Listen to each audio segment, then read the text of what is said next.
Hello friend, मैं BM Yadav आपको स्वागत करते हैं बीएम यादव ऑफिशियल चैनल पर। प्लीज़ ब्रो, ये वीडियो को पूरा देख के जाइएगा। अगर ख़राब लगे तो कमेंट में आपको जो बोलना है वो बोलिएगा, लेकिन प्लीज़ एक बार वीडियो पूरा देखिए। यूक्रेन मुद्दे पर रूस के साथ भारत के रुख पर लगने लगे हैं कयास। यूक्रेन मामले में रूस पर कड़े प्रतिबंध लगने की पश्चिमी देशों की धमकियों के बीच भारत ने स्पष्ट कहा है कि वह रूस के खिलाफ किसी भी आर्थिक प्रतिबंध का पक्षकार नहीं बन सकता है। सदियों से रूसी साम्राज्य और बाद में सोवियत संघ ने विश्व राजनीति की परिधि एवं केंद्र के बीच हमेशा खुद को झूलते हुए पाए हैं। फिर से रूस विश्व राजनीति में विवाद का केंद्र बन गया है। रूस और यूक्रेन गतिरोध को लेकर जारी तनाव के बीच भारत के रुख को लेकर कयास लगाना शुरू हो गया है। लंबे समय तक चुप रहने के बाद नई दिल्ली सरकार ने संयुक्त राष्ट्र सुरक्षा परिषद में यूक्रेन मामले में रूस के खिलाफ अमेरिका प्रस्ताव पर मतदान करने से खुद को अलग रखा। इसके साथ ही नई दिल्ली ने शांतिपूर्ण बातचीत के जरिए तनाव को तत्काल कम करने की अपील की। संयुक्त राष्ट्र में भारत के अस्थायी प्रतिनिधि टी.एस. त्रिमूर्ति ने स्पष्ट कहा है कि भारत का हित एक ऐसा समाधान खोजने में है जो सभी देशों को वैध सुरक्षा हितों को ध्यान में रखते हुए तनाव को तत्काल कम किया जाए। इसका उद्देश्य क्षेत्र और उससे बाहर दीर्घकालिक शांति और स्थिरता हासिल करना है। रूसी राष्ट्रपति व्लादिमीर पुतिन ने वोट से पहले अमेरिका दबाव के आगे न झुकने के लिए भारत को सलाम किया है। हालांकि अमेरिका नेतृत्व वाले पश्चिमी खेमे ने भारत के रुख पर कोई प्रतिक्रिया नहीं दी थी। वर्ष 2014 में भी नई दिल्ली ने इसी तरह से रूसी हित को हवाला देकर खुद को वोटिंग से अलग रखा था। तब क्रीमिया मुद्दे पर भी पुतिन ने भारत के संयम और निष्पक्षता की सराहना की थी।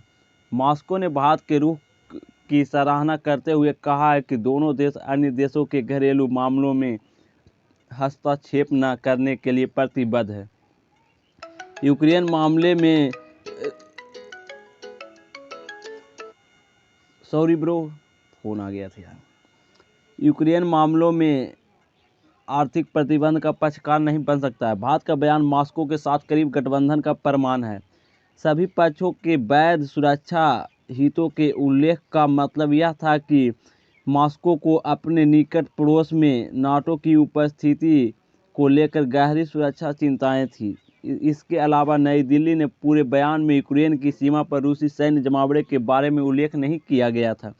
इससे अमेरिका के नेतृत्व वाले नाटो और यूक्रेन को मौजूदा संकट के लिए कारक के रूप में उद्धृत किया गया था।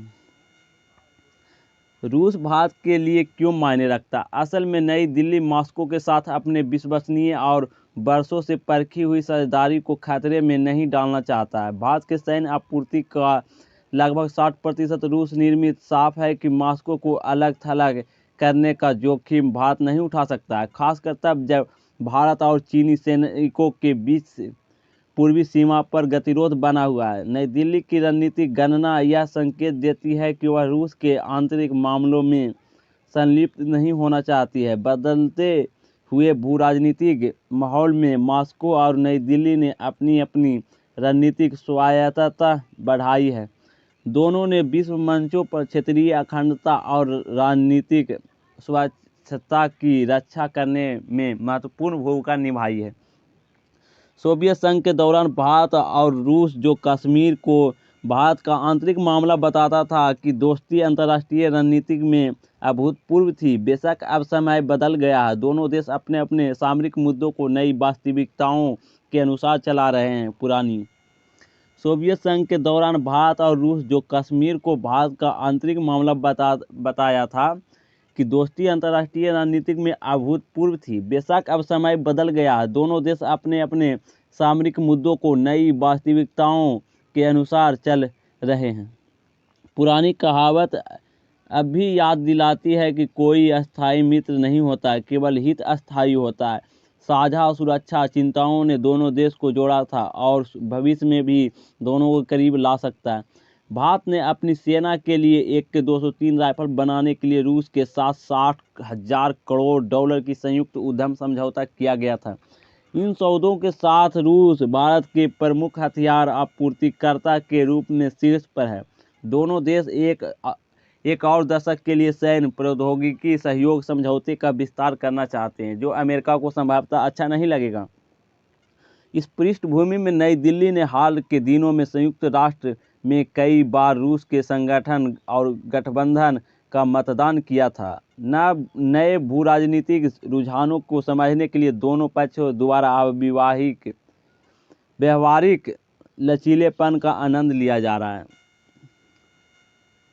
पश्चिमी प्रतिबंधों के कारण रूस आर्थिक और सैन्य स्तर पर चीन के करीब चला गया है। उसी तरह क्वाड के माध्यम से भारत की संलग्नता किसी भी तरह से रूस की तरफ नहीं है, बल्कि चीन के मुखर और व्यापार के हितों के खिलाफ अपने राष्ट्रीय हितों की रक्षा करने के लिए है। नई दिल्ली द्वारा शांतिपूर्ण समाधान का आह्वान चीन, पाकिस्तान, रूस के उभरते त्रिकोण को कमजोर करने के लिए एक और दाव होगा।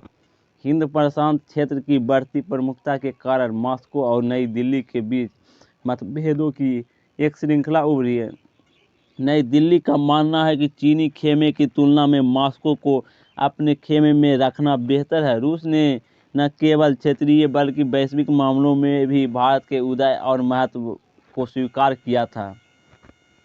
रूस की मुख्य सुरक्षा चिंताएं यथार्थवादी विचारक जिब्यांश ब्रेजेन्स्की यूक्रेन के भू राजनीतिक दबदबे को निम्नलिखित शब्दों में रेखांकित किया गया था। यूक्रेन के बिना रूस एक साम्राज्य नहीं रह जाता, जबकि यूक्रेन को मिलाकर वह स्वतः एक साम्राज्य बन जाता है। पूर्व सोवियत संघ के अन्य गणराज्यों के विपरीत यूक्रेन मॉस्को के लिए महत्वपूर्ण स्थान रखता है। 5.2 करोड़ आबादी के साथ एक स्वतंत्र यूक्रेन का उदय सबसे महत्वपूर्ण भू राजनीतिक घटनाओं में से एक था और रूस राजनीतिक इतिहास में एक राष्ट्रीय त्रासदी माना जाता था। यूक्रेन हमेशा से एक महत्वपूर्ण देश रहा है और अब भी है। पहला अपनी भौगोलिक स्थिति के कारण और दूसरा रूसी संघ के साथ अपने ऐतिहासिक संबंधों के कारण। नाटो के पूर्व की ओर विस्तार से रूस के मुख्य राजनीतिक हितों को खतरा है, जो नाटो और रूसी संघ के बीच विवाद का विषय है।